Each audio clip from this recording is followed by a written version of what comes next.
Lo último que vimos, ¿dónde está la presentación? Terminamos de ver las primitivas del socket de flujo. Vimos la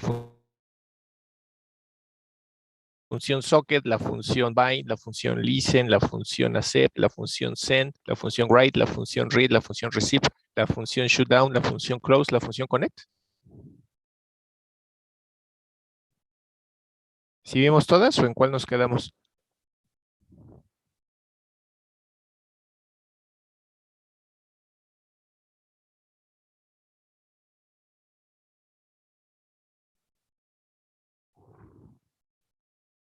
Bueno, entonces vamos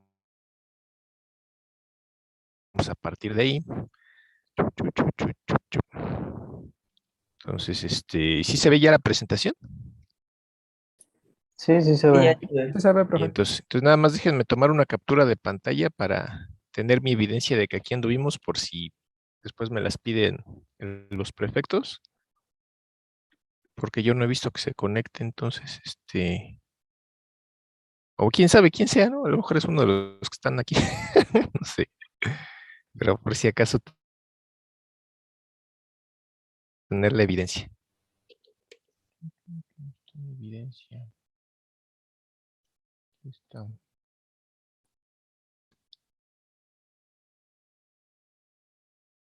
Bueno, entonces, retomando lo que estábamos viendo la clase pasada, vimos que tenemos una receta de cocina. Déjenme ponerla porque creo que la borré. Una receta de cocina para trabajar los sockets del lado del servidor y del lado del cliente, si se acuerdan. Tenemos del lado del servidor y y del lado del cliente.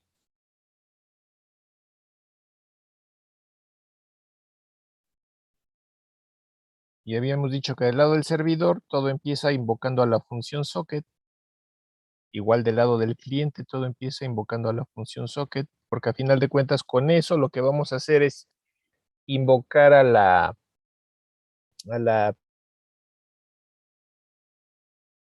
interfaz de programación de aplicaciones, que es una API, que me va a permitir acceder al servicio de red por parte del sistema operativo. Y ahí es donde voy a especificar qué tipo de socket quiero, si lo quiero orientado a conexión, si lo quiero no orientado a conexión, en qué dominio va a trabajar ese socket, en el sistema de archivos, en el dominio de Internet, o en algún otro protocolo de comunicaciones, ¿no? Y el protocolo de transporte, si va a ir sobre TCP, si va a ir sobre UDP, etcétera, ¿no? Entonces, para eso es esa función socket. Luego quedamos que en el caso del servidor, tengo que asociar mi aplicación a un puerto local, porque al asociarlo a ese puerto local, ese puerto es el identificador que va a buscar el cliente para comunicarse con él. Es el nombre de la aplicación, ¿no? Así lo va a encontrar. Entonces, del lado del cliente es opcional. Si ustedes quieren, pueden usar igual la función bind para asociar su cliente también a un puerto bien conocido, a un puerto en específico. Si no, no importa el sistema operativo, de cualquier forma les asigna un puerto que no es el que ustedes quieran, pero les va a asignar uno, ¿no?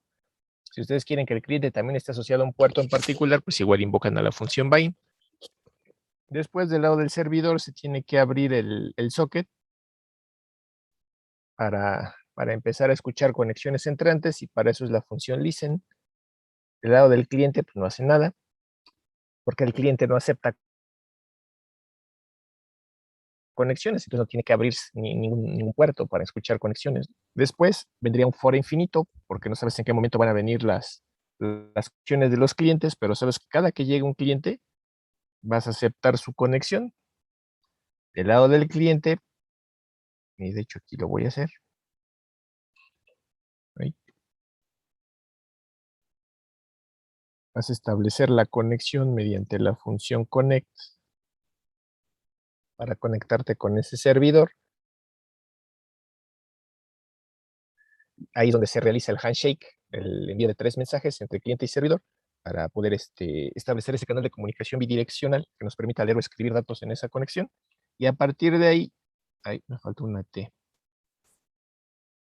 Y a partir de ahí, pues ya nada más es cosa de leer o escribir datos, ¿no? Digamos que puedo escribir datos ya sea con la función write o con la función send, que ahorita que esas sí las alcanzamos a ver la clase pasada.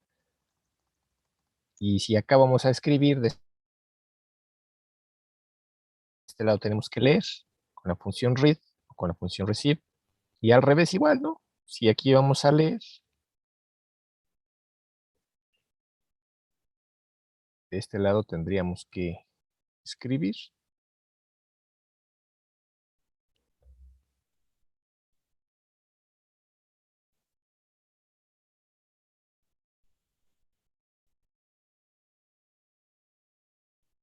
Y si tú quieres deshabilitarle al socket, ya sea la capacidad de leer o la capacidad de escribir, pues lo haces igual con la función shutdown. Quieres habilitar y ya cuando no hay nada más que hacer en la comunicación, se cierra el socket. Esa es la vil receta de cocina en la que nos estamos basando y en la que nos vamos a basar para hacer todos nuestros programas. ¿Sí queda claro eso?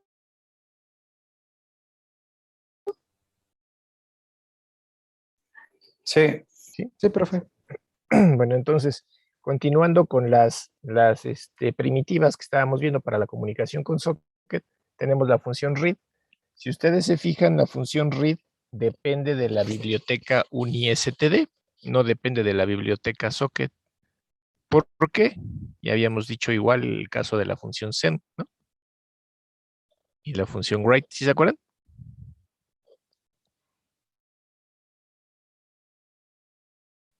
Porque la función read está diseñada para hacer operaciones de lectura, operaciones de entrada y salida, en este caso de lectura, de diferentes descriptores de entrada y salida, no nada más de sockets.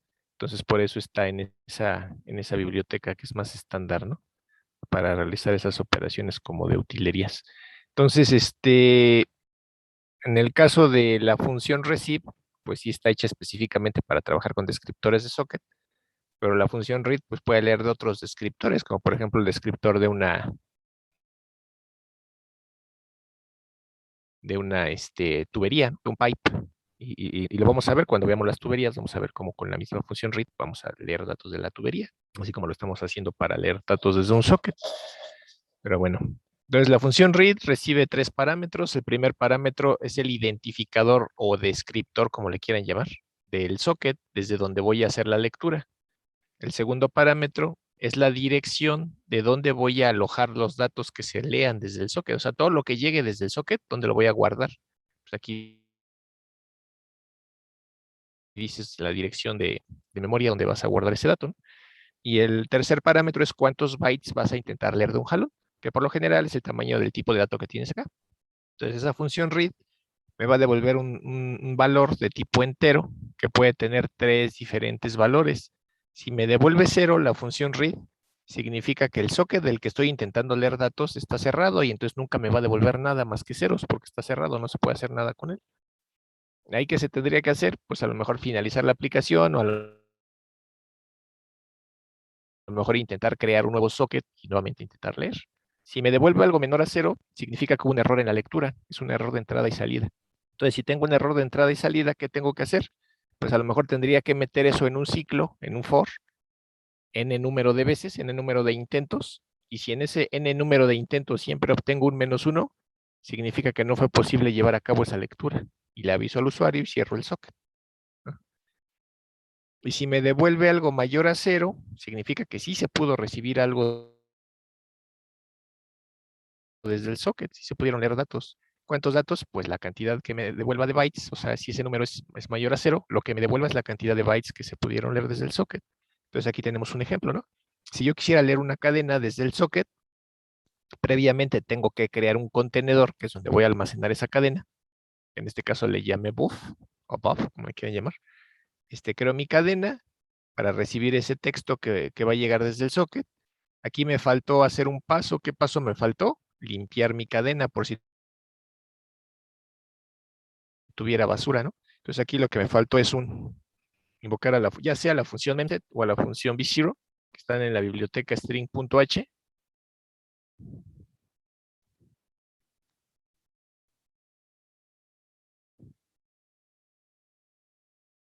Y para que no tenga basura, la limpio. Y ya que está limpia esa cadena, pues ahora sí hago la lectura. Aquí está, ¿no? Hago la lectura desde el socket, aquí desde el descriptor del socket, hago la lectura, los datos que lleguen se van a almacenar aquí, en buff, y ¿y cuántos bytes se van a intentar leer? Pues el tamaño del arreglo completo, que se parece a la lógica de lo que hacía con los flujos en Java. ¿Están de acuerdo?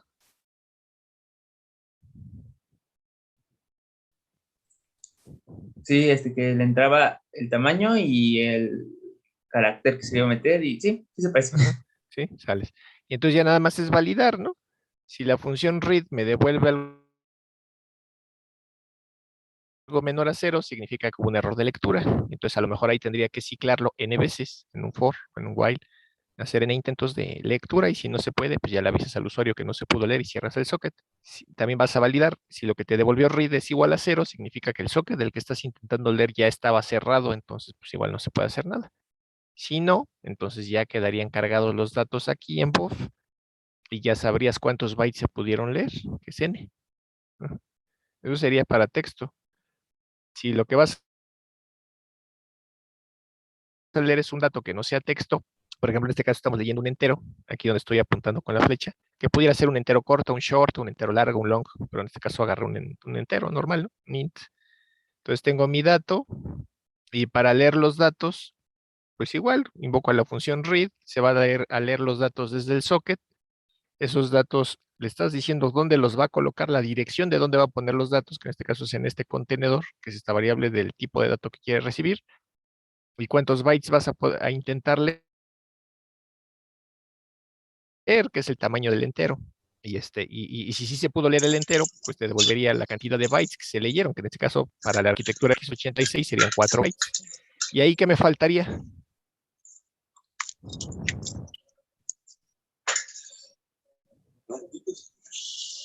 Ya nada más faltaría aterrizar este dato que ya está almacenado aquí en V, aterrizarlo a la arquitectura del procesador, ¿no? Y como habíamos dicho que hacíamos eso.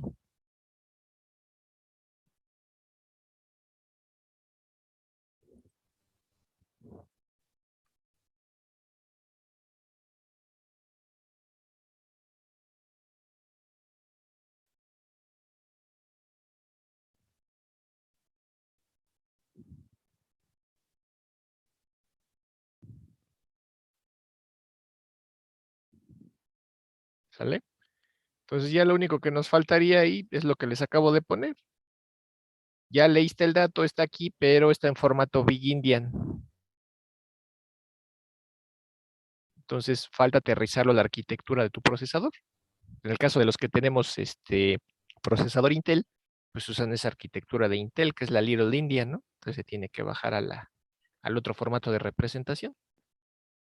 Y eso lo hacemos con la función Edward to Host. Ajá. En este caso para el tipo de dato, ¿no? Y lo mismo sería para un short y lo mismo sería para un long. Ajá. Si lo que queremos leer es un número de coma flotante, por ejemplo, un float, lo que haríamos sería, les dije que se podía hacer de dos formas, ¿no? Una era recibir primero la parte entera, después recibir la parte decimal y después juntarlos. Pero pues otra cosa que puedes hacer, y es mucho más sencillo, te ocupa mucho menos líneas de código, es simplemente recibir los datos como si fuera texto. ¿Por qué? Porque el texto no sufre de modificaciones por parte del procesador. Entonces, declaras una cadena lo suficientemente grande para que quepa el dato que vas a recibir aquí. En este caso, declaro una cadena que se llama BOF de 10 bytes. La limpio para que no tenga basura. Hago la lectura. Desde el descriptor del socket, los datos que lleguen se van a guardar en esa cadena y voy a intentar leer a lo más 10 bytes. Y asumo que ya el número de coma flotante se recibió como una cadena, y ya lo único que hago es declarar mi variable de tipo float, bueno, de coma flotante, y hacer la conversión de ASCII a flotante. Y ya, así de fácil. Si se acuerdan que la clase pasada lo mandamos al revés, con ese printf lo imprimimos de flotante a texto. Y lo mandábamos, ¿no? Pero aquí hacemos lo inverso. Si lo que vas a recibir es una estructura de datos, tanto del lado que mandas como del lado que recibes, necesitas tener la definición de la estructura. ¿Para qué? Para que se pueda hacer tanto la serialización como la deserialización. Ajá. Entonces, tengo mi estructura, que en este caso del ejemplo tiene 3 campos. 2 campos son de tipo cadena, un campo es de tipo numérico. El campo que es de tipo numérico se tiene que aterrizar al formato a la arquitectura del procesador.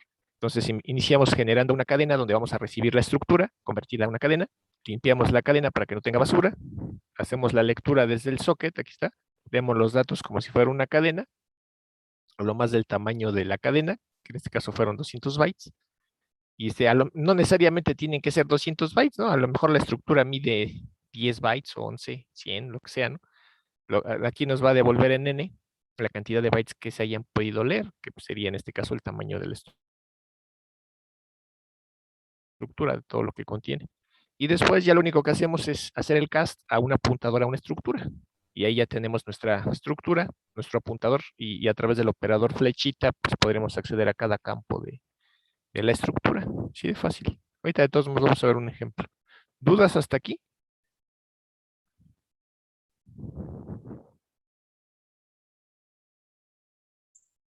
No, profe, todo bien. No, todo No, bien. profe, ninguna. Sales. Entonces, luego tenemos la función receive. La función receive se parece mucho a la función read. La única diferencia, bueno, primera diferencia es que la función receive sí viene incluida en la biblioteca socket.h, está hecha para trabajar con los descriptores de sockets, y la otra diferencia, pues es el campo más que tiene, ¿no? Tiene un parámetro más, que es el de la bandera de prioridad, donde igual quedamos que vamos a manejar 2 prioridades. Si ustedes ponen el manual de la función receive, se van a dar cuenta que en este campo de bandera, en este parámetro que dice bandera, tiene muchos valores posibles. ¿Por qué? Porque se puede manejar diferentes tipos de prioridades o diferentes tipos de uso que se le puede dar a esa recepción. Para nuestro caso, nada más vamos a trabajar estos dos, la prioridad de foul y la alta prioridad, que sería como el equivalente a modificar la opción de socket message out of binding line. Ajá. Bueno, ahorita se los escribo.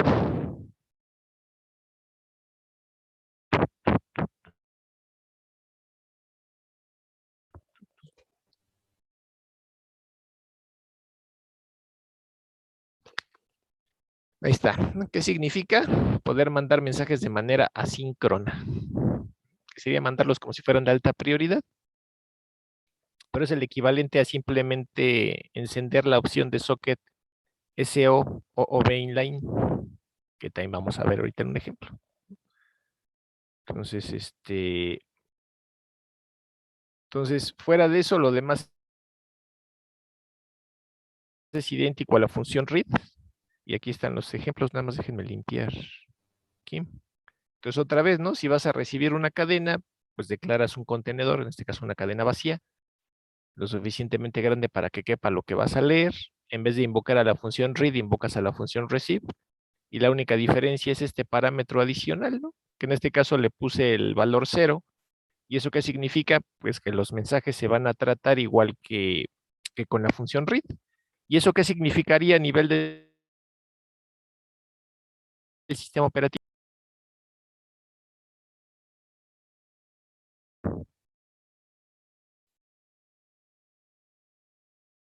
¿Se acuerdan de sus clases de sistemas operativos?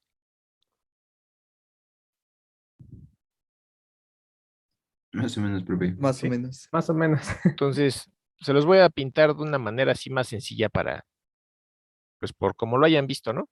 Y para que se entienda rápidamente.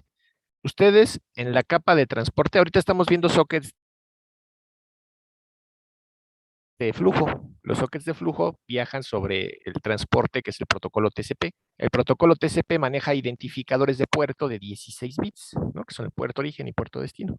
Entonces, ¿qué significa? Que cada aplicación que esté trabajando en red necesita tener un identificador de red, digo un identificador de aplicación, que es el número de puerta.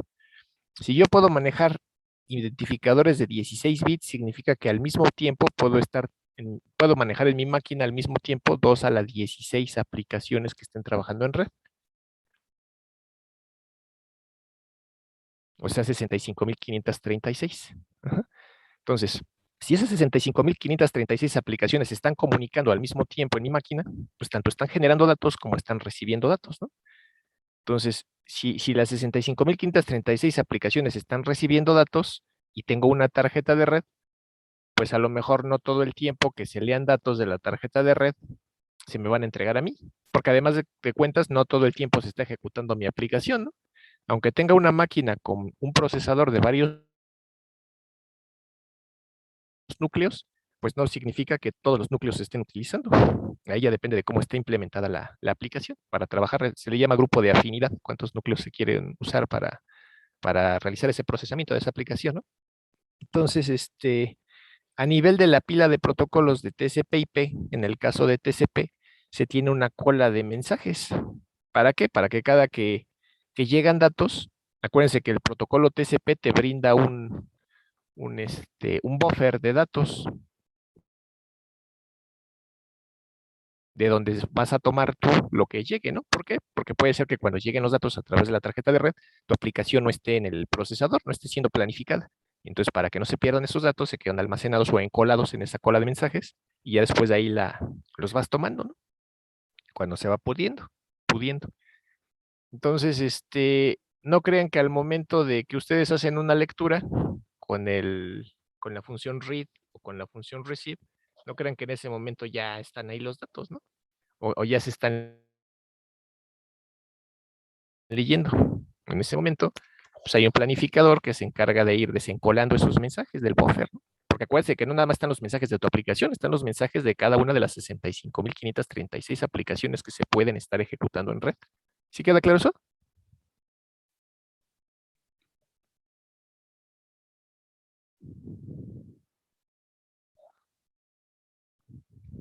Sí. ¿Sí?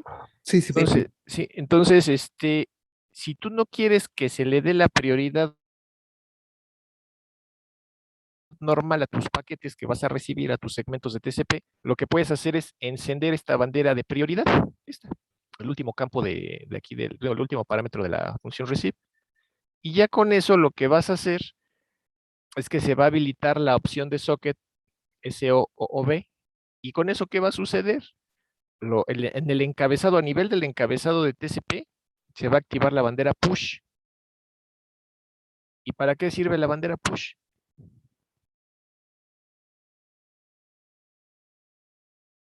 Para que en cuanto lleguen los datos al receptor, no se queden encolados en esa cola de espera. Luego se van a pasar a la capa de aplicación. ¿Sí se entiende? De otra forma, llegan tus mensajes, se encolan, porque acuérdate que puedes estar recibiendo segmentos en hasta 65.536 aplicaciones al mismo tiempo. Entonces, de aquí a que se desencolen los tuyos, pues a lo mejor tarda algunos microsegundos, ¿no? O nanosegundos, depende de qué tan rápido sea tu máquina, ¿no? Entonces, si no tienes esa capacidad de esperar, pues, ¿qué haces? Pues etiquetas tus paquetes como que son de alta prioridad, se enciende la bandera de push, en cuanto llegan los datos, se mandan a la capa de aplicación. ¿Sí se entiende? Sí, profe. ¿Sí? Y lo Sí. mismo sucede con la función send.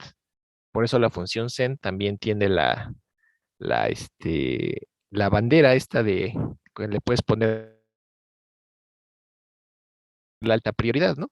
Del lado del emisor, a la hora de que escribe los datos, no se mandan de inmediato por la tarjeta de red, se quedan encolados igual, una cola de mensajes, donde posteriormente un planificador, un despachador, los va atendiendo y ya los va sacando, ¿no? Hacia donde deben de ir, que es hacia la tarjeta de red.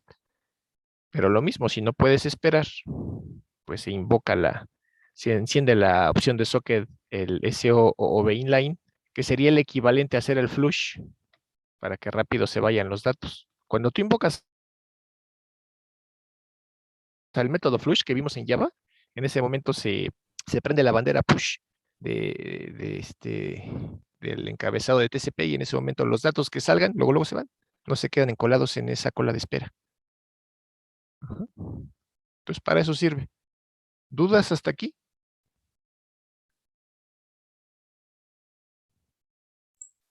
Todo bien, profe. Sí, bueno. Entonces les decía, aquí está el ejemplo para leer cadenas con la función receive. En este caso estoy manejando la prioridad de default, entonces daría lo mismo usar receive que usar read aquí. Aquí lo estoy usando para leer un entero. Igual, declaro mi variable, invoco a la función receive, desde el descriptor del socket, los datos que se reciban se van a almacenar aquí. Máximo intento leer el tamaño de un entero, y aquí sí estoy manejando la alta prioridad, entonces los datos en cuanto lleguen, luego se mandan a la capa de aplicación.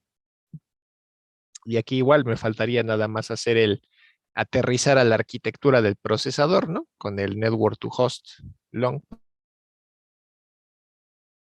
para ese entero, ¿no? Si vas a recibir un número de coma flotante, pues lo mismo, ¿no? Lo recibes como una cadena, invocas a la función receive, los datos quedan guardados en esta cadena, y ya en este caso se está invocando con la prioridad de default, entonces se quedarían los datos ahí encolados en esa cola de espera hasta que se puedan despachar para pasarse a la capa de aplicación. Y ya cuando se pasen a la capa de aplicación, pues ya los pasas al formato, haces el cambio de formato de ASCII a flotante. Y lo mismo para la estructura de datos, ¿no? Recibe los datos como una cadena, creas tu contenedor, que es la cadena vacía, la limpias, haces la lectura, se cargan los datos en la cadena, y ya nada más le haces el cast a un apuntador a la estructura. ¿Sale? ¿Dudas hasta aquí?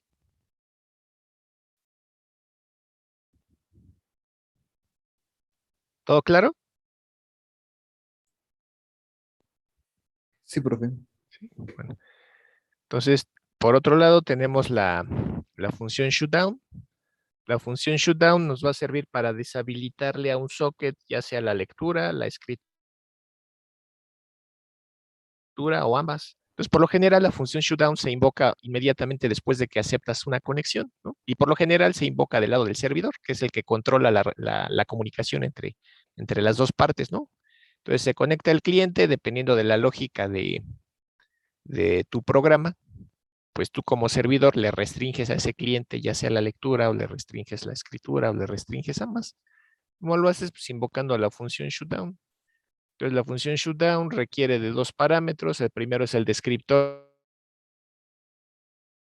del socket al que le vas a restringir algo. Y el segundo parámetro, pues es lo que le vas a restringir, ¿no? Que se le llama modo de operación. Y aquí esta coma no va, ¿no? Se me pasó. Entonces, ya sea que le restringas la lectura, escribiendo en el modo la constante should read, entonces ese socket ya no va a poder leer. O le restringas la escritura con la constante should write, entonces ese socket ya no va a poder escribir. O le restringas en el modo con la constante should read write, entonces eso que ya no va a poder ni leer ni escribir, no va a poder hacer nada, ¿no? Va a quedar ahí nada más conectado, pero sin poder hacer nada. Entonces, en caso de que sí se pueda deshabilitar ya sea la lectura, la escritura o ambos, la función shutdown te va a devolver un 0. En caso de que no se pueda, te va a devolver un -1. Y aquí está el ejemplo, ¿no? Como les dije, por lo general siempre se hace después de aceptar la conexión. En algún momento de la lógica de tu programa donde necesites hacerlo ya que está conectado el cliente, pues a ese cliente le deshabilitas algo, ¿no? En este caso se le está deshabilitando la lectura. Y ya. ¿Dudas hasta aquí?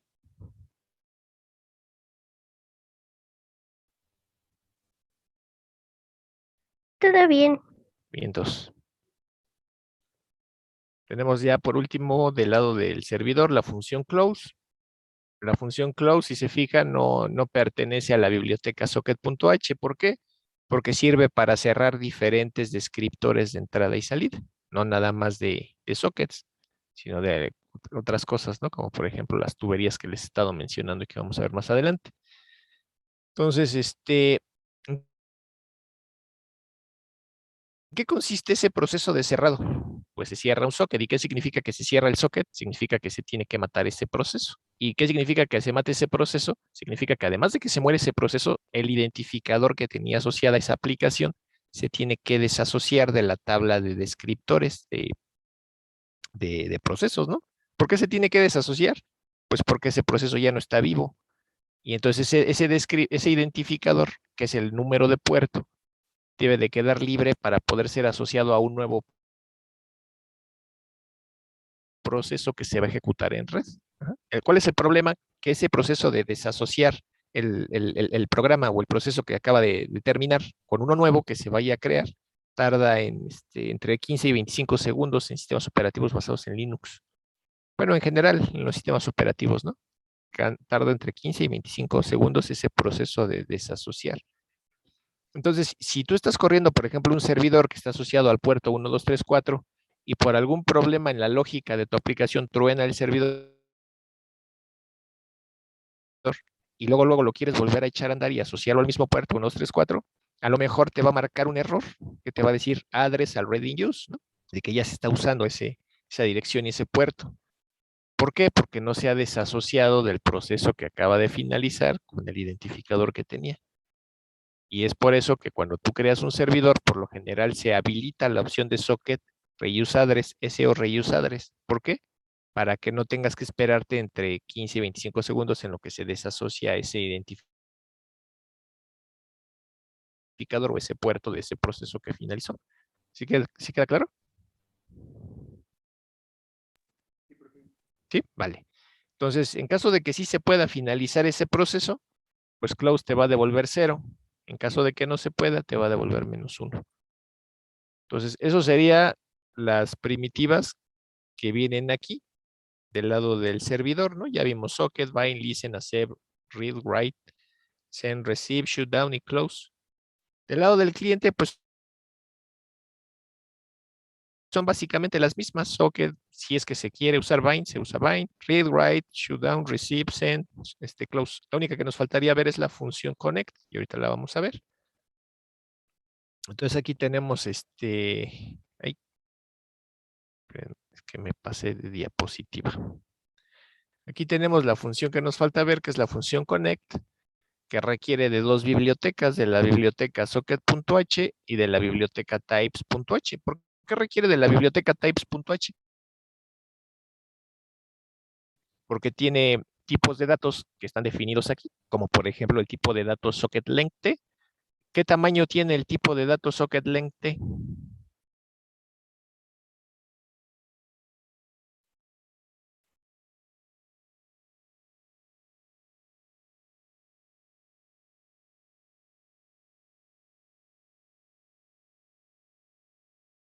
Pues es un tamaño variable, ¿no? ¿De qué depende? De la estructura de direcciones que estén utilizando. No mide lo mismo una dirección IPv4 si se está trabajando a una estructura de direcciones para la pila de IPv4 que una dirección IPv6 si se está usando la pila de direcciones, la estructura de direcciones para la pila de IPv6. Entonces tiene un tamaño variable. Entonces, este tipo de dato, por ejemplo, está definido aquí en types.h, ¿no? Entonces, por eso requiere de las dos bibliotecas. Entonces tenemos la función connect que tiene 1, 2, 3 parámetros. El primero es el descriptor del socket, que en este caso es el cliente que se va a intentar conectar a un servidor. El segundo parámetro es un apuntador de tipo struct socket address, donde vamos a especificar la dirección y puerto del servidor al que se va a intentar conectar el cliente. Y el tercer parámetro, pues, es el tamaño de la estructura de dirección que tenemos como segundo parámetro. ¿Por qué? Porque esta función está preparada para trabajar con diferentes estructuras de direcciones, para poderla usar con diferentes tipos de pilas de protocolos, diferentes protocolos de comunicación. Si sí te puedes conectar al servidor, te va a devolver un 0. Si no te puedes conectar, te va a devolver un -1. ¿Sí queda claro? Sí, profe. Sí, Sí, profe. sale. Aquí está un pequeño ejemplito de cómo se usaría la función connect. Aquí me salté unas líneas de código. Lo que tendríamos que poner en estas líneas de código y que yo me salté es declarar una variable de tipo struct address info, que es la que vamos a estar ocupando porque soporta las dos pilas, la de IPv4 y la de IPv6. Esto es declarar una variable de tipo struct address info y aparte dos apuntadores, ¿no? Uno porque es el que me va a devolver la dirección de la lista ligada, donde se encuentran las estructuras de direcciones que se encontraron en mi sistema operativo, y el otro es con el que voy a recorrer esa lista ligada. Pues para eso serían los dos apuntadores. Después tendría que limpiar, ya sea con la función memset o con la función v0, mi estructura de tipo address info, tendría que rellenar los campos que necesito. ¿Cuáles necesito? El dominio, el tipo de socket y el protocolo de transporte. Después tendría que invocar a la función getAddressInfo, validando la dirección IP y el puerto del servidor al que me voy a intentar conectar. Y ya que tenga eso, si es que la función getAddressInfo me devuelve un 0, significa que ya tendría ahí lista una lista ligada para recorrerla y ver qué estructuras de direcciones puedo usar para crear mi socket. Y ahí es donde empezaría aquí. Este for para recorrer la lista ligada, asociaría este apuntador al inicio de la lista ligada que está dado por este otro apuntador. En cada iteración me movería el siguiente elemento de la lista ligada hasta llegar al final de la lista ligada, que es la referencia nula. Y con cada una de esas estructuras de direcciones, si es que se puede, trataría de ver con cuál puedo crear mi socket, tomando de esa estructura de direcciones que tengo en ese momento en la lista ligada, tomando de ahí su dominio, tomando su tipo de socket y tomando el protocolo de transporte. ¿Por qué? Porque ya quedaron precargados cuando yo llené los campos de la estructura address-info, ¿no? Entonces ya quedaron predefinidos ahí. Entonces simplemente los tomo para ver si sí se puede crear con lo que el socket con lo que yo especifiqué que quería. Si sí se puede crear, pues ya lo que tendría que hacer es conectarme al servidor. Ya creé mi socket, ahora lo conecto al servidor. Si no se puede crear, pues hago un continue para mover mi apuntador al siguiente elemento de la lista ligada y nuevamente intentar crear el socket con la siguiente estructura de direcciones que tome. Sí, entonces, si sí se pudo crear, entonces ahora sí me conecto. ¿A dónde me voy a conectar? Desde el descriptor del socket de mi cliente, voy a intentar conectarme a la dirección y puerto del servidor. ¿Dónde quedaron esa dirección y ese puerto del servidor? Ah, pues yo los escribí, los validé y los registré, todo con invocar a la función getAddressInfo. No sé si recuerden cuando vimos la función getAddressInfo. Está.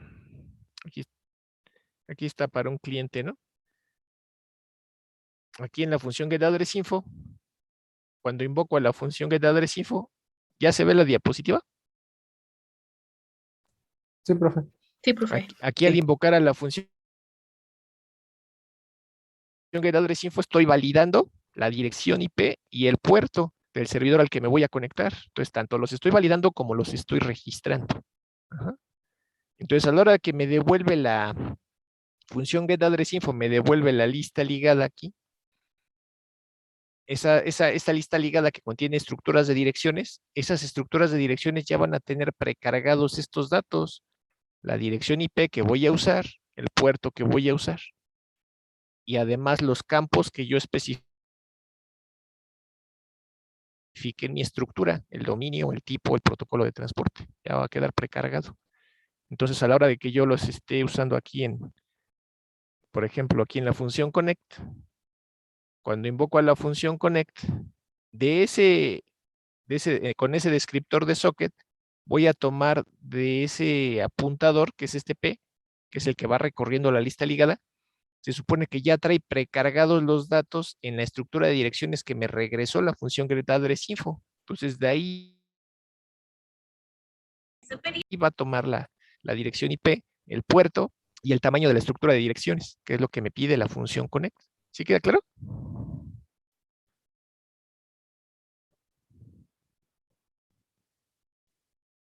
Sí, profe.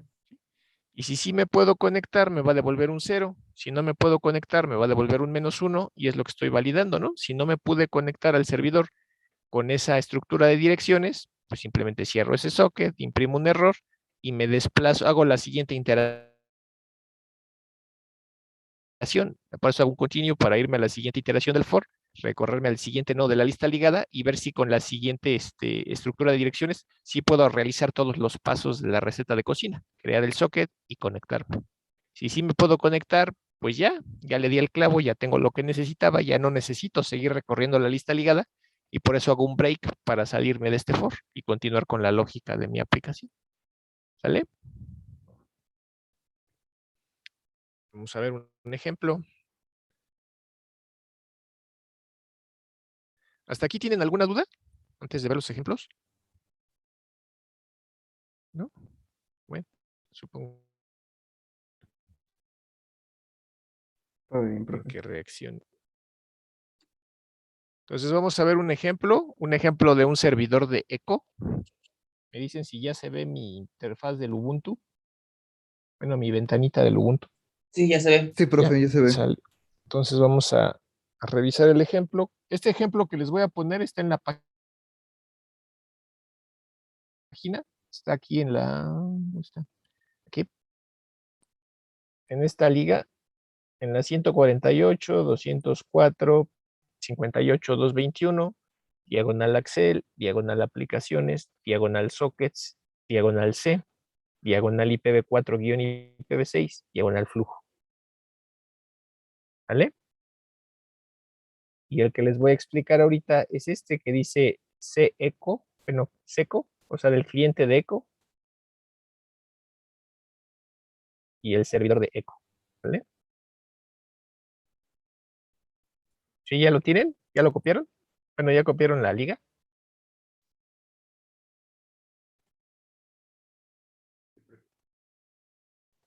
Espere, profe, tantito.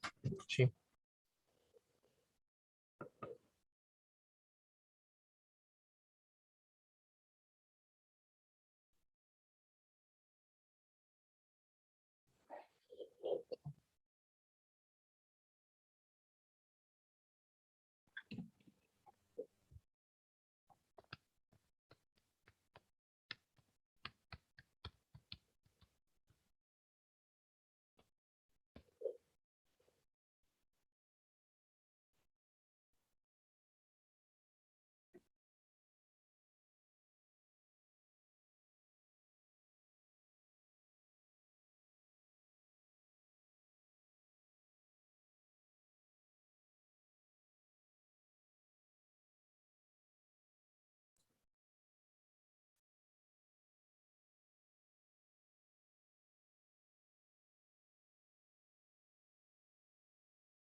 Creo que ya, profe. La mandaron en el chat igual.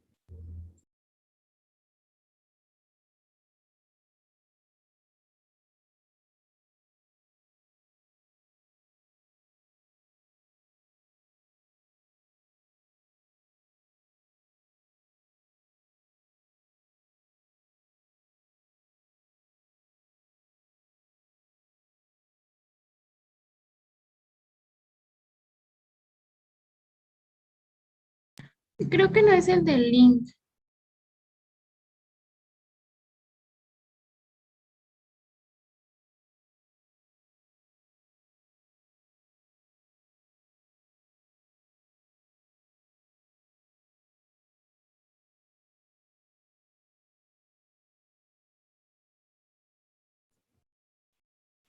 Ah, profe, está moteado.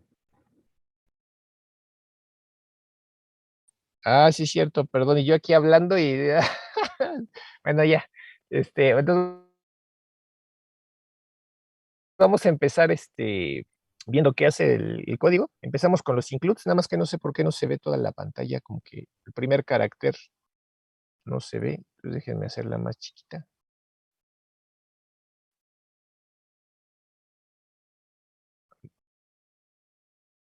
A ver si así. Así sí se alcanza a ver más o menos, ¿no? Bueno, entonces empezamos importando, bueno, en este caso incluyendo las bibliotecas. Así como en Java importábamos las clases, aquí vamos a incluir las bibliotecas que se van a usar. Entonces vamos a empezar utilizando stdio, porque requerimos esta biblioteca para cosas tan sencillas como hacer un printf o un scanf o cosas así, ¿no? Hacer operaciones de entrada y salida requieren usar primitivas que vienen especificadas ahí o definidas ahí en la biblioteca estándar de entrada y salida. Vamos a requerir también la biblioteca systypes.h. Ya quedamos por qué, porque todas las primitivas para el uso de sockets están requiriendo las definiciones de tipos de datos tan simples como un tipo int, un tipo long, un tipo float, el tipo socket length, el tipo size t, etcétera, etcétera, ¿no? Entonces, están definidos en esa biblioteca types.h. Requerimos igual la biblioteca socket.h porque ahí vienen las primitivas para el trabajo de socket, ¿no? La función socket, la función bind, la función listen, la función accept, la función connect, etcétera, etcétera, ¿no? Las que hemos visto ahorita, bueno, las que acabamos de ver. Luego hay otras bibliotecas, como en este caso la biblioteca in.h. En la biblioteca in.h vienen definidas funciones que vamos a, donde, bueno, más que funciones, vienen especificadas estructuras de datos que se van a ocupar, como por ejemplo la sintaxis de la función read, digo, la sintaxis de la función accept, la sintaxis de la función connect, requieren una estructura, ¿no? La estructura socket address. Struct socket address, esa estructura socket address está ahí, en esa biblioteca. Entonces, simplemente para que compile, necesita tener acceso a la biblioteca, donde está la definición de las estructuras y demás. Tenemos la biblioteca string.h, que la estamos usando porque requerimos de las funciones memset y b0 para estar limpiando ya sea estructuras de datos, arreglos o lo que sea que vamos a usar nosotros, o hasta para comparar cadenas, ¿no?, que vamos a utilizar también en este ejemplo. Tenemos la biblioteca unistd, donde ya quedamos que tenemos aquí las primitivas, en este caso de la función close, de la función read, de la función write, que están ahí. Tenemos la biblioteca stdlib, donde vienen primitivas como malloc, por ejemplo, para preservar memoria dinámicamente, y en este caso exit para finalizar nuestra aplicación. Tenemos la biblioteca ndb, que tiene de estructuras como simplemente la estructura address info, que es la que vamos a estar utilizando nosotros para trabajar con nuestros sockets, así como funciones como getAddressInfo, ¿no?, para validar dirección IP, validar puerto y hacer la asignación a la estructura de direcciones. Entonces, por eso requerimos esas bibliotecas. ¿Hasta aquí hay dudas?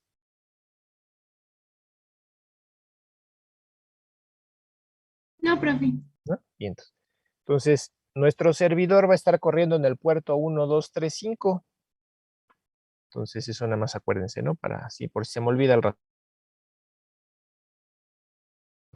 Entonces, aquí tengo la definición de una función que se llama error, recibe como parámetro una cadena y lo único que hace es que cada que se invoque va a imprimir 2 líneas. Bueno, va a ejecutar 2 instrucciones. Va a imprimir en la salida de error estándar con perror esa cadena que se pasó como parámetro y va a finalizar la aplicación. ¿Y para qué se puso? Simplemente para evitar estar poniendo esas 2 instrucciones cada que se haga una validación. Simplemente se invoca la función error y ya en automático se hacen esas 2 instrucciones, ¿no? La de perror y la de exit. Tenemos otra función aquí que se llama getInAddress o getInAddr. Lo único que hace esa función es validar qué protocolo se está utilizando, si la de IPv4 o la de IPv6, y simplemente lo haces accediendo al dominio de la estructura de direcciones, si es AFINET o si es AFINET 6. Aquí tenemos ya la función principal, que es donde ya viene lo bonito. Entonces aquí en la función principal empezamos declarando unas variables, ¿no? De entrada la variable sd hace referencia a un descriptor de quién, del servidor, ¿no? El server descriptor, ¿no? Entonces, ¿qué va a ser? El identificador para cuando cree mi socket del lado del servidor. Luego cd es el descriptor del lado del cliente. ¿Dónde lo voy a usar? Cuando haga una accept que acepte una conexión entrante, ahí voy a asociar esa conexión a ese identificador o ese descriptor, como le quieran llamar. Luego tengo otras variables, n y n1. Esas simplemente las voy a utilizar n para cuando yo reciba datos. Acuérdense que es un servidor de eco, va a estar recibiendo cadenas del lado del cliente y tiene que devolver el eco, ¿no? Entonces, para saber cuántos bytes se recibieron de cadena, lo leo con la variable n. N va a decirme cuántos bytes se leyeron desde el socket y n1 me va a decir cuántos bytes se escribieron de regreso en el socket. Simplemente es para eso. Tengo las variables v, que aquí está inicializada 1. Esa variable v inicializada 1 la voy a utilizar para encender una opción de socket. Entonces, en este caso, para encender una opción de socket con la función setSocketOptions, si le paso esa opción de socket un valor de 1, se enciende la opción de socket. Si le paso un valor de 0, se apaga la opción de socket, ¿no? Entonces, cuando quiera encender opciones de socket, les voy a pasar este valor. Cuando quiera apagar opciones de socket, les voy a pasar este valor. ¿Sí se entiende? Sí, profe. ¿Sí? Y ya por último, tengo esta variable RB. Simplemente la estoy utilizando aquí para saber si sí se pudo ejecutar bien la instrucción getAddressInfo. Bueno, la función getAddressInfo. ¿Qué significa? O sea, si RB es igual a 0, significa que sí tengo una lista ligada con al menos una estructura de direcciones que tengo que verificar para ver si puedo crear mi socket con esa estructura de direcciones. Entonces, para eso estoy utilizando RB, ¿no? Tengo otra variable de tipo socketLength, que lo que va a contener es el tamaño de la estructura de direcciones del cliente que se va a conectar conmigo, que puede ser tanto para la pila de IPv4 como para la pila de IPv6. Luego aquí tengo declaradas dos cadenas, una cadena que se llama HBOF, ¿está? Y una cadena que se llama SBOF. HBOF lo que va a contener es la dirección IP del cliente que se conecte conmigo, pero en un formato de cadena. Y SBOF va a tener el número de puerto o el identificador del servicio asociado a ese puerto en un formato de cadena. ¿Sí se acuerdan que vimos que de acuerdo al RFC 1700 y al RFC 1340, yo tengo servicios ya asociados a ciertos puertos, servicios que están corriendo en mi sistema operativo siempre, o casi siempre, y están asociados a los primeros 1023 puertos. ¿Sí se acuerdan? Que en alguna de las clases lo checamos. Sí, profe, sí. Sí.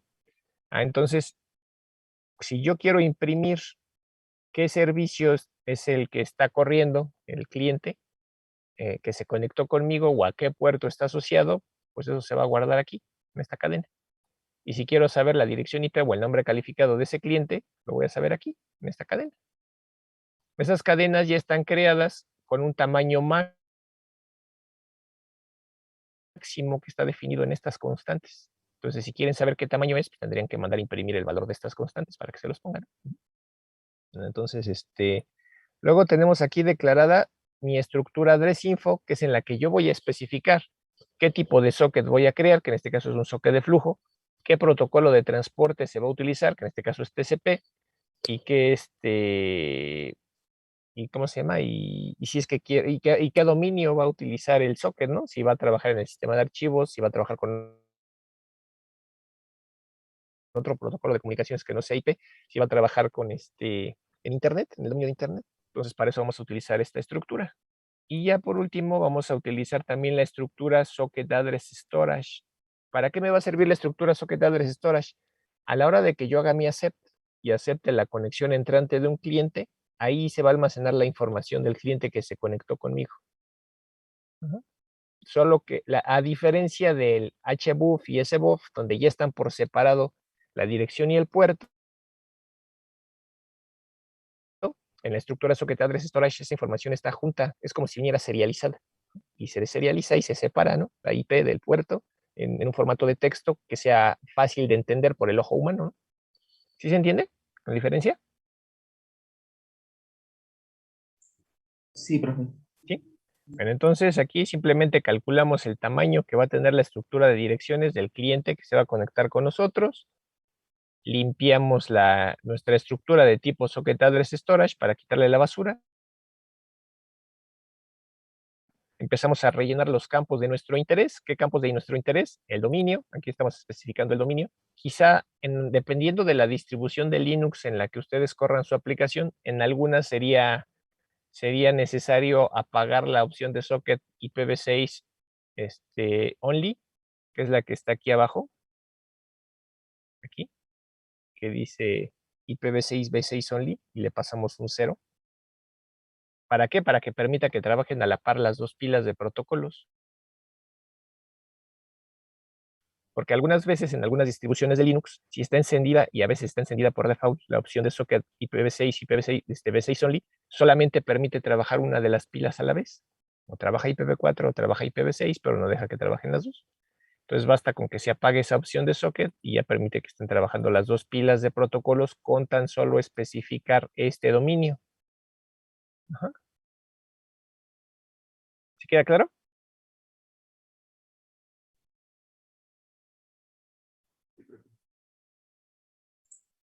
Sí, profe. ¿Sí? Sí. Vale. Entonces especificamos el dominio en el que va a trabajar mi socket.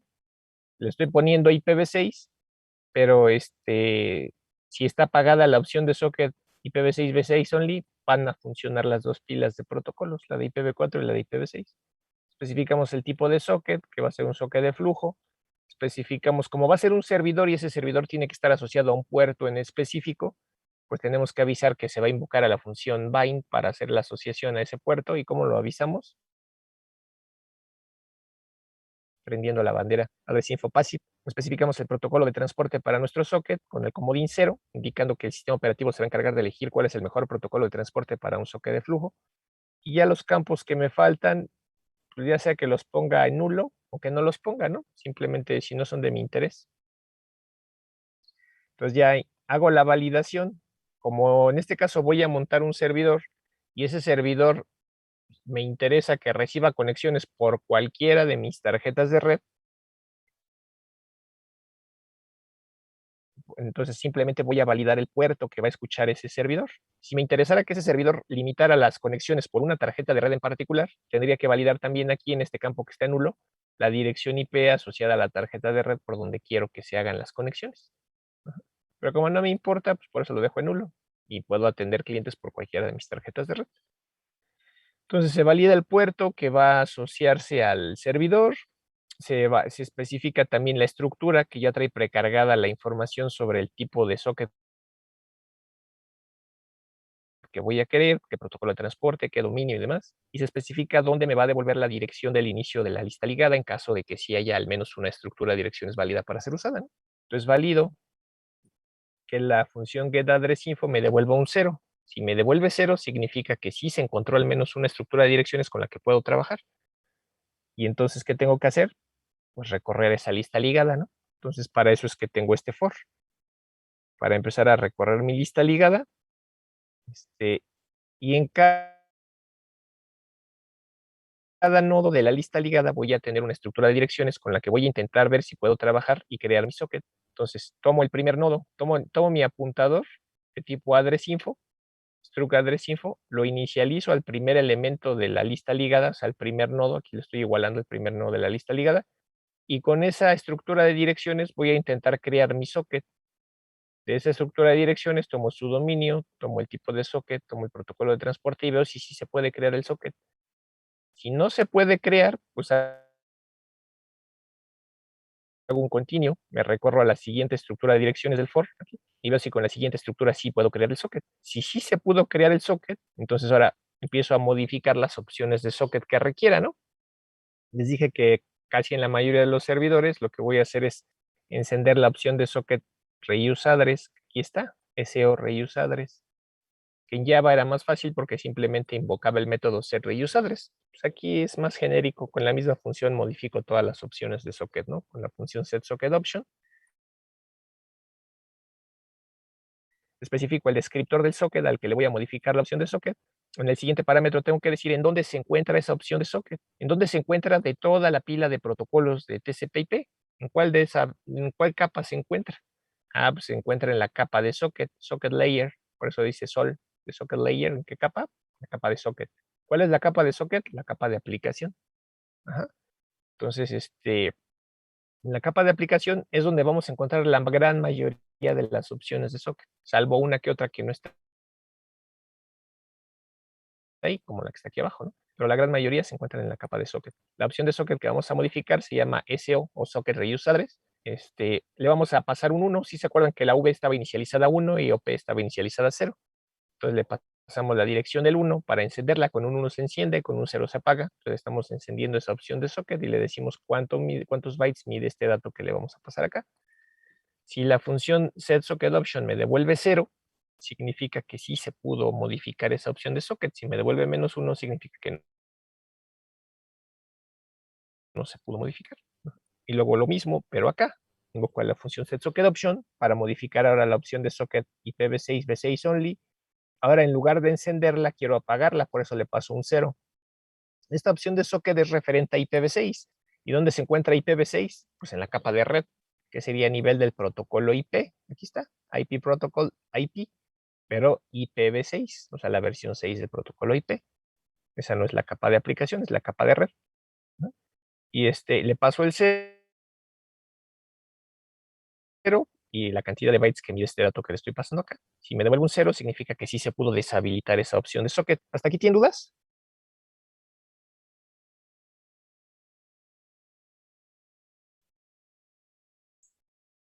Creo que todo bien, profe. Bien, entonces ya creé mi socket, ya le modifiqué dos opciones de socket. ¿Qué sigue? Asociar mi socket a un puerto en particular, que quedamos que era el 1, 2, 3, 5. Entonces para eso invoco a la función bind. La función bind quedamos que requiere tres parámetros. El primero es el descriptor del socket que vas a asociar a un puerto. El segundo parámetro es a qué dirección y a qué puerto lo vas a asociar. Eso ya quedó precargado desde el momento que invocamos a la función getAddressInfo acá arriba. Aquí ya especificamos a qué puerto se va a hacer la asociación. Entonces de ahí se supone que todas las estructuras de direcciones que me devuelva pues van a tener precargada esa información. Entonces por eso es que aquí en el bind de la estructura de direcciones que estoy validando en ese momento, que es la que estoy recorriendo en el for, de ahí estoy tomando pues la estructura de direcciones, ¿no? La dirección que contiene también la IP y el puerto, que en este caso la IP quedamos que iba a ser cualquiera, ¿no? Por eso dejé el nulo acá. Entonces, por cualquier tarjeta de red, voy a intentar asociar el socket al puerto 1, 2, 3, 5, que es el que valide aquí, y y con el tamaño de la estructura de direcciones que tengo acá, que también ya viene precargado. Si bind me devuelve un 0, significa que ya se pudo asociar mi socket a un puerto local. Si no me devuelve 0, si me devuelve -1, significa que no se pudo asociar el socket del puerto, y puede ser por varias razones. Una de ellas es que el puerto ya está en uso por otro programa, ¿no? Ajá. O que no tenga yo permiso de usar ese puerto, o que es un puerto fuera de rango, etcétera, ¿no? Entonces, en cuyo caso cerraría el socket, haría un continue para moverme al siguiente nodo de la lista ligada y ver si con la siguiente estructura de direcciones si puedo hacer toda la receta de cocina completa, ¿no? Crear el socket, modificar opciones y asociarlo a un puerto local. Si sí se pudo asociar mi socket al puerto local, entonces ya no necesito seguir revisando más estructuras de direcciones. Entonces me salgo de ese for, por eso hago el break. ¿Por qué? Porque ya tengo creado el socket, que era lo que quería. ¿Sí se entiende?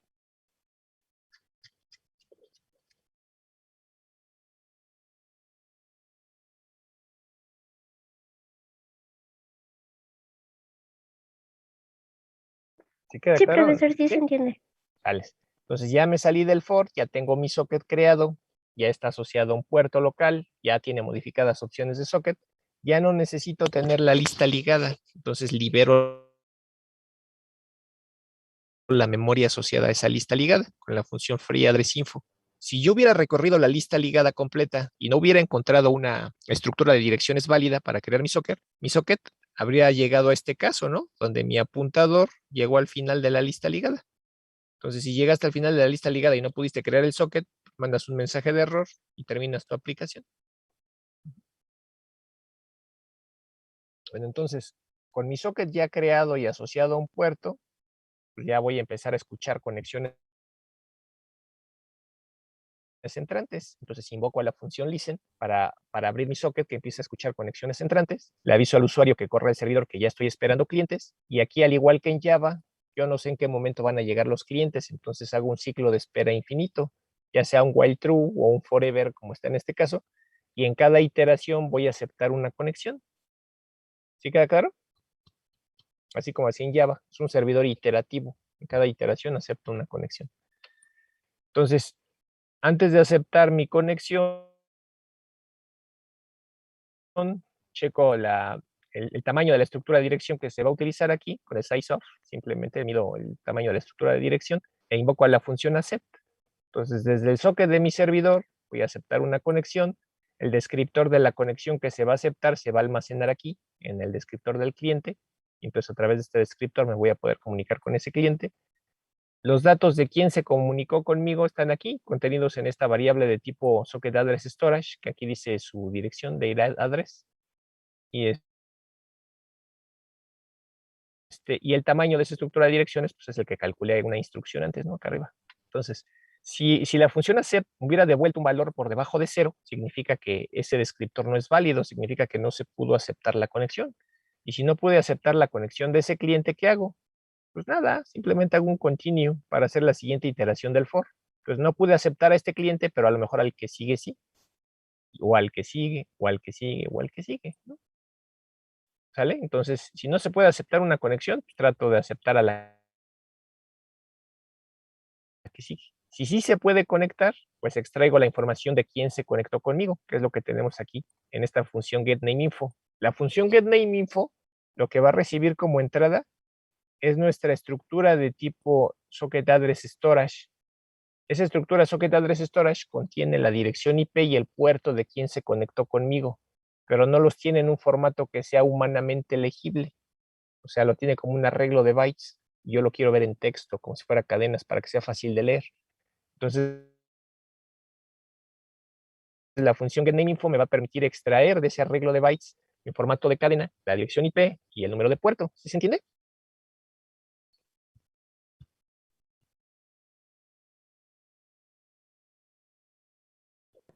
Sí, sí, se profe. entiende. Dale. Entonces, esta función getNameInfo requiere de 7 parámetros. El primero es la estructura que le estoy pasando, ¿no? Esta, que es una estructura SocketAddressStorage, pero como la sintaxis me dice que tiene que ser una apuntadora SocketAddress, pues por eso le hago el cast, no por otra cosa, simplemente para que no me marque warning el compilador a la hora de compilar el programa. Pero yo sé que lo que le estoy pasando pues, es la dirección de una variable de tipo SocketAddressStorage. Entonces, de esa variable de tipo SocketAddressStorage voy a extraer la dirección IP y el puerto. Primero tengo que especificar como siguiente campo cuánto mide esta estructura de direcciones. Entonces, por eso simplemente le mido el sizeOf a la estructura de direcciones para decir cuántos bytes mide esta estructura. Luego, el siguiente campo es una cadena y en esa cadena me va a almacenar la dirección IP o el nombre calificado del cliente que se conectó conmigo. Y especifico cuál va a ser el tamaño de esa cadena, que ya quedamos que es una constante que me dice cuál es el tamaño máximo, ¿no? Después la siguiente cadena me dice, eso es una cadena que va a almacenar el servicio, el identificador de servicio o el número de puerto al que está asociado ese cliente. Y cuántos bytes mide, que es el siguiente campo, ¿no? Y ya por último, ¿en qué formato los quiero? Si los quiero en el formato numérico, como en este caso que le estoy pidiendo el formato numérico para el host y el formato numérico para el servicio,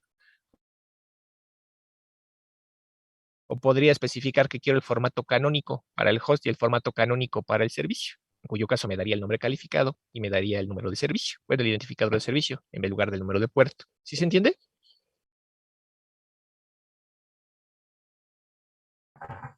Sí, profe. ¿Sí? Entonces la función getNameInfo me va a devolver un 0 si sí se pudo extraer IP y puerto en formato de cadena. Y si sí los pude extraer, pues simplemente aquí los imprimo, ¿no? Cliente conectado desde cadena, cadena. Me viene el host, puerto, ¿sale? Después, aquí, supongo que la última vez que expliqué este código, me preguntaron algo de las opciones de socket y por eso lo habilité, simplemente para explicar algo, porque realmente no hay necesidad de habilitarla para este programa en particular. Pero aquí está habilitada una opción de socket que se llama SO o OV inline, que es el equivalente a lo que vimos con la función send y con la función receive. ¿Sí se acuerdan que lo acabamos de ver eso? Sí, Sí. profe. ¿Sí? Quedamos que la función send y la función receive, yo le puedo especificar la prioridad y lo que va a pasar es que se va a habilitar la opción de socket SO o OV inline, que va a encender la bandera de push en el encabezado de TCP para que los datos no se queden encolados, sino que rápido se despachen hacia afuera, hacia la red, y en el caso del receptor se despachen hacia la capa de aplicación. Simplemente es eso para lo que se enciende esa opción de socket, ¿no? Insisto, no recuerdo ahorita por qué se la puse en ese momento, pero aquí no se necesita, ¿no? Entonces, luego en la siguiente instrucción aquí, necesitamos hacer una asociación de un tipo de descriptor a otro tipo de descriptor. ¿Por qué? Ustedes recuerdan en Java que después de escribir datos invocábamos el método flush. Sí. ¿Sí? ¿Para qué lo usábamos? Para ir liberando el buffer. El buffer, ¿no? ¿Y eso qué Ajá. significaba? Que se desencolaran esos datos y se mandaran, ¿no? Entonces, en este caso, pues es exactamente lo mismo. Después de escribir, vamos a hacer un flush. El problema en C es que no tengo la función flush, tengo la función fflush, que es diferente. Ahorita se las pongo. Tengo mi función fflush. ¿Y cuál es el problema de la función de fflush? El problema es el atributo, digo, el parámetro que recibe. Ese es el parámetro que recibe la función fflush. ¿Y eso por qué debería de ser un problema?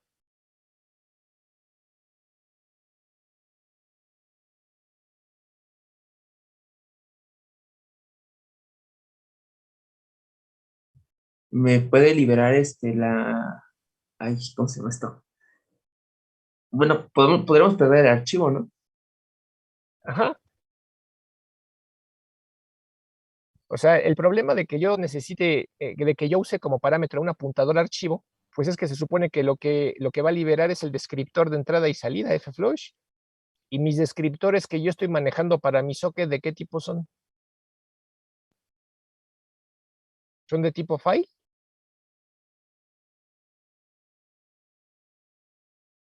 No, ¿De qué tipo son? Vamos a recordar de qué tipo son. Acá, donde creo mi socket. ¿Dónde está mi función socket? Aquí está. Aquí tengo mi función socket. ¿Qué me devuelve la función socket?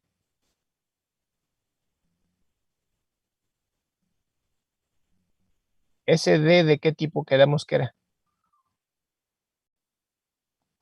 Vamos más para arriba.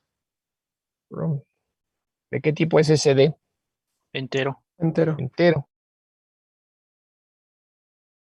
Entonces, ¿se puede sustituir este file asterisco por un int? Pues no, no se puede sustituir. Entonces, si yo intentara invocar a la función fflush, pasándole como parámetro el descriptor de mi socket para que haga el vaciado del buffer, pues me mandaría un mensaje la aplicación, ¿no? Bueno, el compilador diciéndome, pues no se puede convertir un entero a un file asterisco. ¿Están de acuerdo? Sí. No, sí, sí, sí. ¿Sí? Entonces, normalmente nosotros con qué tipo de descriptores utilizamos a la función fflush. Bueno, ustedes cuando han programado en C. Por lo general, después de hacer un scanf, que cargan un dato, lo que sea que estén cargando, lo que sea que hayan cargado, por lo general hacen un fflush, STDIN a la entrada stdin, estándar. ajá, exacto, stdin, o un stdout, o un stdr, ¿no? Que son los flujos que tenemos por default en nuestros descriptores de entrada y salida. Pero en este caso queremos hacerlo con un int, que no es un file asterisco. Entonces, para poder usar el fflush con un descriptor de socket, pues tenemos que asociarlo con un descriptor de archivo. ¿Sí se entiende lo que queremos hacer?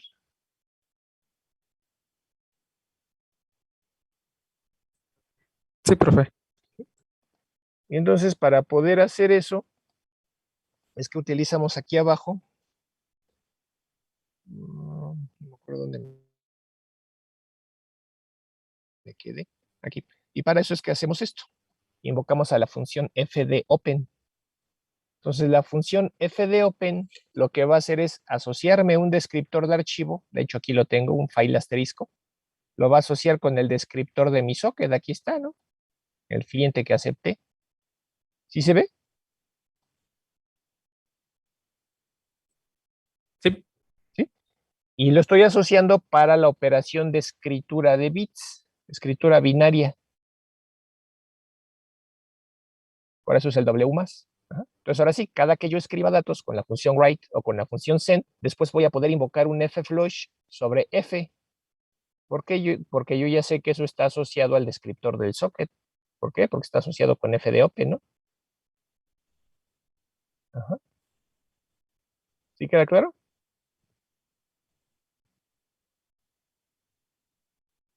Sí. Sale. Entonces, todo eso nada más para poder usar el flush, ¿no? Pero bueno. Entonces, en este caso es un servidor DECO. Ese servidor DECO va a recibir cadenas que le va a mandar el cliente. Esas cadenas las voy a almacenar aquí, en esta cadenota, que le llamo BOF, que mide 1024 bytes. Como yo no sé cuántas veces ni cuántos bytes me va a escribir el cliente de un jalón, pues voy a hacer ni en qué momento lo va a hacer. Inicio un ciclo de lectura infinito, que es lo que tengo aquí, este forever. Así como lo hacía en Java, ¿no? Entonces, en cada iteración voy a limpiar esa cadena donde voy a almacenar temporalmente lo que reciba del cliente. La limpio ya sea con MZ o con V0. Leo los datos desde el socket. Aquí está. Desde mi socket del cliente. Desde mi socket del cliente estoy leyendo los datos. Van a quedar almacenados aquí en la cadena BOF.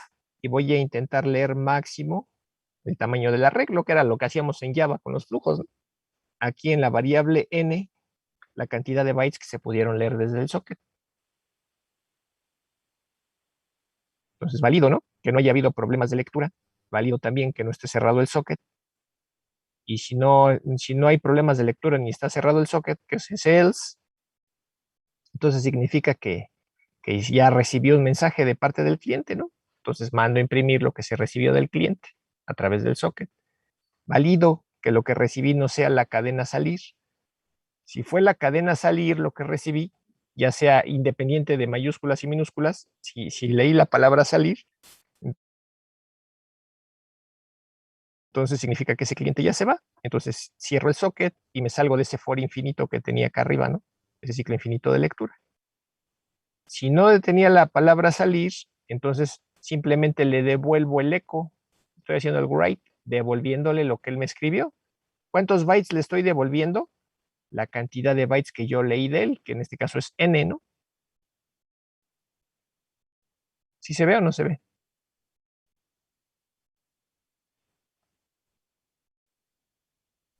Sí, profe, sí se ve. Sí, profe. ¿Sí? Y ya después, pues viene mi fflush, ¿no? Aquí está. Para cerciorarme que los datos se escriban. Y ya, lo demás nada más es cerrar llaves. Y ya cuando ya no tenga nada que hacer el servidor, pues también cierro mi descriptor de archivo asociado al descriptor de socket y después cierro mi socket del servidor y termino la aplicación. ¿Hasta ahí tienen dudas? Todo bien. ¿Todo bien? Todo bien, profe. Bueno, ya son 7:52. Si quieren, hoy le dejamos ahí. La clase que viene vemos el lado del cliente, lo probamos, hacemos unas pruebas y luego vemos otros 2 ejemplos. ¿Sale? Vale, profe. Bueno, tengan muy bonito inicio de semana. Cuídense mucho. Profesor, Dime, nada Laurita. más quería preguntarle sobre la exposición de las prácticas.